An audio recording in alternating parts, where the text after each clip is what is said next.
everybody for being here. It's a lot of people.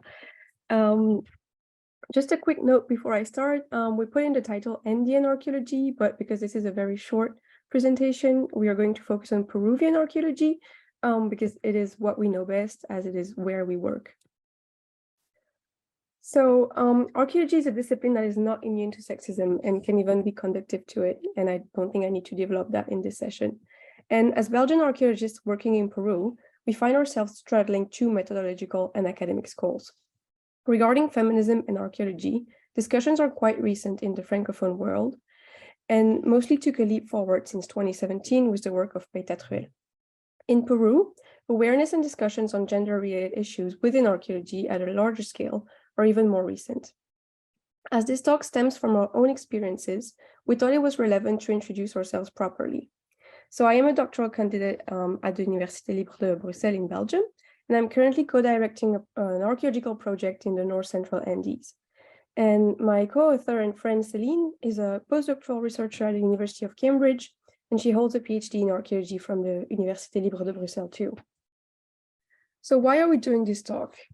In 2022 was published the book Mujeres del Pasado y del Presente, una visión desde la arqueología peruana, which translates Women from the Past and Present, a vision from Peruvian archaeology.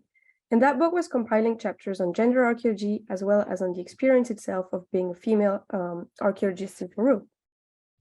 And reading that book, we realized how similar the experiences of our colleagues were to ours, their stories sometimes dating back to 10 years ago. Yet that book had to wait until 2022 to be published. And this encouraged us to share our own experiences, hoping that future students and colleagues won't have to wait so long to read and hear about gender-related issues in Peruvian archaeology.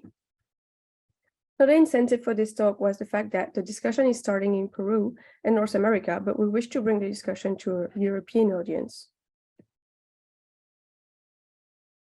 Compared to North America and other countries of Latin America, discussions on gender-related issues and discrimination happened quite recently in Peru. The first large-scale event that was then an incentive for various initiatives later was a symposium at the University of San Marcos in Lima in 2019 of the same name as the book I just mentioned in the introduction. And participants discussed gender archaeology and the interpretation of the past with a gender lens, as well as the experience and praxis of being a women archaeologist in Peru. On the other hand, following various harassment cases in the field and in academia, networks of women have emerged, like the Red de Mujeres en Arqueología Peruana, the Women Network in Peruvian Archaeology, which was first informal and then established officially and funded. Finally, studies based on quantitative and qualitative data have researched women's situation in academia and in publications, for example, and I've put the name of my colleagues who have performed such studies in the PowerPoint.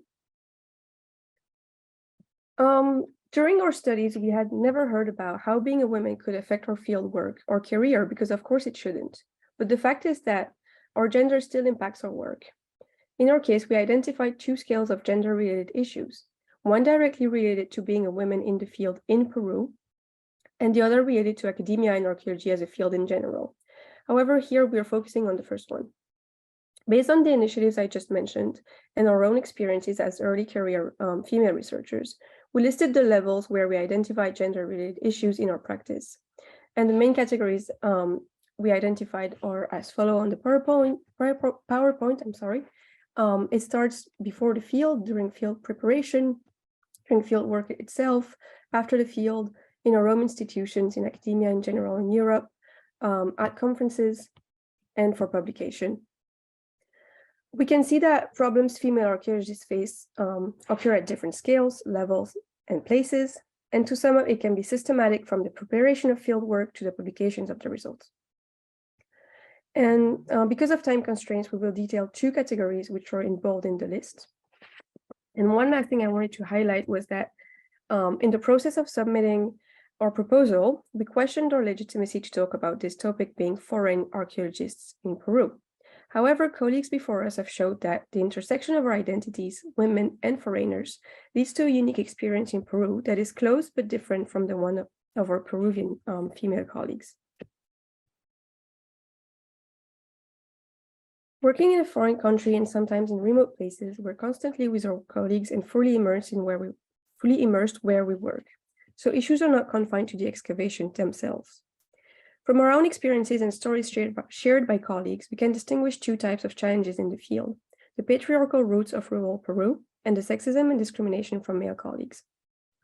On the one hand, when working in the Peruvian highlands, the relationship with the rural communities we work with is primordial.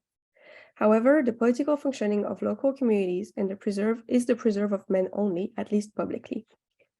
And for them, having to deal with a female project leader leads to discomfort and misunderstanding. And that can lead, and that happened to me, that can lead to massive barriers in communication. And it's something that we are not prepared to face at all. On the other hand, being foreigners, it was clear that we were not treated like our female Peruvian colleagues. When in a group, I have witnessed men asking questions to all of us, but purposefully ignoring my Peruvian colleague and consistently cutting her off.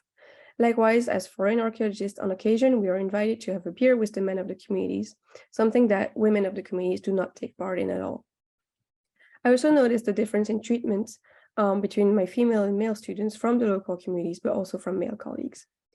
The lack of communication on these topics and the lack of preparation for that, for the field in general among students, results on them not going to the field or going unprepared, and if they're lucky, they have a good experience, but if not, they can have a really bad experience. I'm now going to pass the floor to Céline. Hello, so the second topic and the issue we were focusing today is about the representation in conferences. So as you know, the representation of women and men in the academic world is far from being balanced. As other researchers have done for some journals, we have attempted the exercise of looking at representation in conferences. We chose the Congreso Nacional de Arqueología because it takes place in Lima, it is in Spanish, and both Peruvian and foreign researchers present their research at that Congress. So here we compare the first conference was held in 2014 and the last one in 2022. We look at the gender of the first authors in all the session and also those who were invited for the keynote lecture. It's also important to mention that in 2022, it was online and not in person. So as you can see in the first edition, there were 3 keynote lectures, all held by men. And in the last edition, there were 4 keynote lectures, 3 by women and 1 by a man researcher. So we can see that there was a little bit of improvement. If we look at all the papers, so in the first Congress, there were in total 94 papers presented, among them 27 had a woman as the first author, so only 29% of the presentation. In the last Congress, there were 117 papers, 52 had a woman as the first author, representing 44% of the presentation. In the future, it would be really interesting to look in more detail at the other conference, for example, to look at the last one who was held in person, to see if there are any difference. Also, it would be interesting to see if there are any differences between single and multi-author presentation, also look at the nationality, academic title, to see if there were also non-binary author in the presentation. So as a conclusion, we have some prospects, luckily.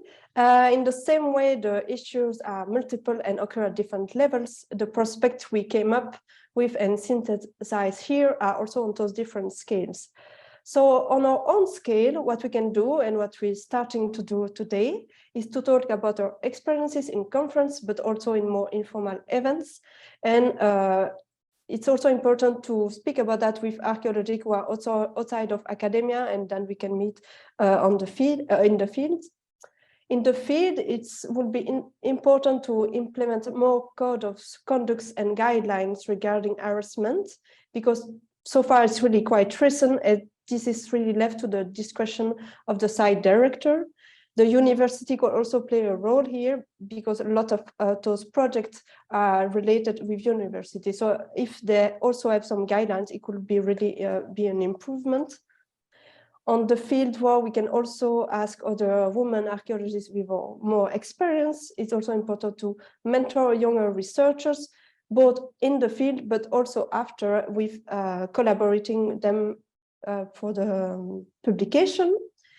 And on a bigger scale, mostly in European university in our case, it should be interesting to organize more roundtable seminar on gender-related issues in archaeology for student and early career researchers. What we notice is most of the time there is no connection between the student and the PhD student or the postdoc, and more connection between them could be interesting and more helpful for those students before going to the field.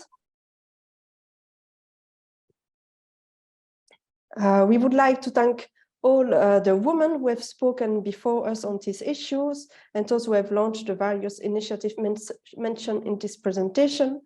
We also thank our supervisor and all those who made our field experience possible and safe, including the local communities we work with. We also would like to thank all the fantastic women archaeologists who contribute to Andean archaeological research in Peru, even if they must face this obstacle every day.